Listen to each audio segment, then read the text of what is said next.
এ ও B এর আয়ের অনুপাত 5:8 এবং ব্যয়ের অনুপাত 4:7, প্রত্যেকে যদি 200 টাকা করে সঞ্চয় করে তবে তাদের আয় কত?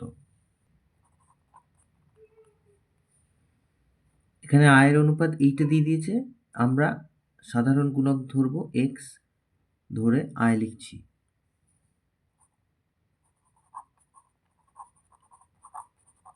মনে করি এ এর আয় 5x টাকা, এক্স ধরেছি সাধারণ গুণক 5 আর এক্স 5x, আর বি এর ক্ষেত্রে 8 আর এক্স 8x।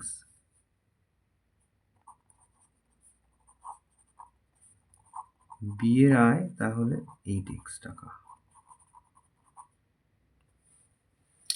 এখন বলেছে প্রত্যেকে হচ্ছে 200 টাকা করে সঞ্চয় করে, তাহলে আয় থেকে ব্যয় বিয়োগ করলে সঞ্চয় হয়। তাহলে লিখব প্রশ্নানুসারে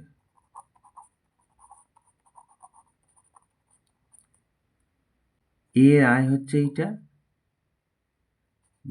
সঞ্চয় তাহলে আমরা বাদ দিচ্ছি, আয়ের থেকে সঞ্চয় বাদ দিচ্ছি, তাহলে সেটা হচ্ছে ব্যয় হবে। আর এর 8x, তার থেকে সঞ্চয় বাদ দিলাম, তাহলে এটা ব্যয়। তাহলে দুজনের ব্যয় পেলাম, তাদের অনুপাত, ব্যয়ের অনুপাত কত দেওয়া আছে, এই যে 4:7। তাহলে লিখব 4:7। ওপর নিচে লিখি, অনুপাত মানে ভাগ,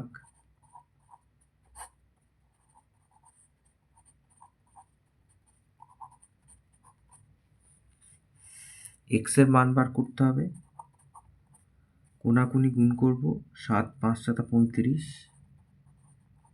এক্স, আর 7 2 14,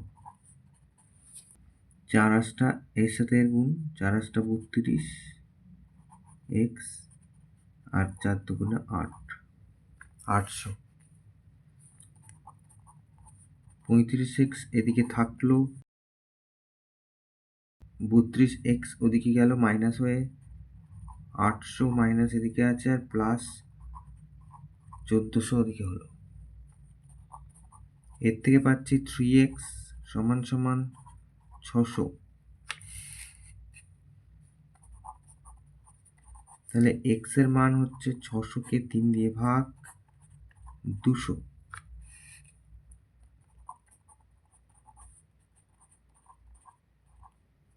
তাহলে আমাদের আয় জিজ্ঞেস করেছিল, x এর মান আমরা পেয়ে গেছি 200, তাহলে এর আয় ছিল 5x, তার মানে x এর মান 200 হলে 200 দিয়ে গুণ 1000, এত টাকা। আর বি এর আয় 8x, 8 গুণ 200, x এর মান 200, 1600 টাকা। তাহলে এই দুটো আমাদের উত্তর।